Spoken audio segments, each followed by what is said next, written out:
હવારમાં હવાર પડી ગઈ તો મારો લાડકવાયા છોકરો છે. એમને એમ તો લાડકવાયા થોની કોમ શું હતું બોલો? અલે આયરો આટલો હોશિયાર ચારનો થઈ ગયો. કોઈ નહીં બાટી પેલો ટોકો ધોવાનો હતું. હા તો એમ સીધું કહો, મખણ લગાડવાની જરૂર નહીં. હા તો સૌથી પહેલા કાઢવાનું હતું ટોકામાંથી પોણી. સકલીનું બુશ ખોલી નાખ્યું ને ભરી નાખે તગાર. માતાજીનું નામ લઈને ટોકાની અંદર જંપલાવ્યું. ડૂબણ હતો નહીં પણ બિચારી નાઈટીનો શેડો પલળી ગયો. મસ્ત મજાનું ટોકું સાફ થઈ ગયું. એના વિશે સરપંચ સાહેબનું શું કહેવું? આમ હાથ પગ ધોઈને તો પડ્યો તો ને અંદર. ગજબ બેઇज्जती है. હા તો હવે ટાઈમ હતો એક કોમેડી વિડિયો શૂટ કરવાનો અને કન્ટેન્ટ માટે જેટલા ધતિંગ કરવા પડે જોઈ લો. 350 રૂપિયા હાલ ભાઈ. મસ્ત રાજી થઈને હેસકા ખાતો તો ને એટલી વારમાં આવી ગયો નીતા કાકીનો ફોન. હલો, તમે મારા હસબન્ડ નું સિમ વાપરો છો? ના રે ના, મેં તો રોકડે પૈસે લાવ્યું તું મારી બહેના.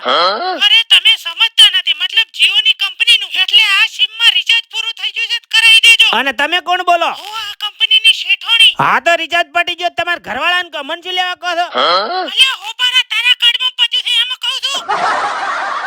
બે પૈણેલા વિથ બે ઓટા ખસકાઈ મારું બિલડી બાજુ. ડોઝો ઊણું થયું મહેશ ને ટોપી પહેરાઈને ખાવાની હતી પકોડી, પણ અમારી પેલા આઈને બેઠી હતી અમારી ગામની બે હસ્તીઓ. થોડી ભાઈ તીખી રાખવી હતી, ભાગમાં વધારો આવે.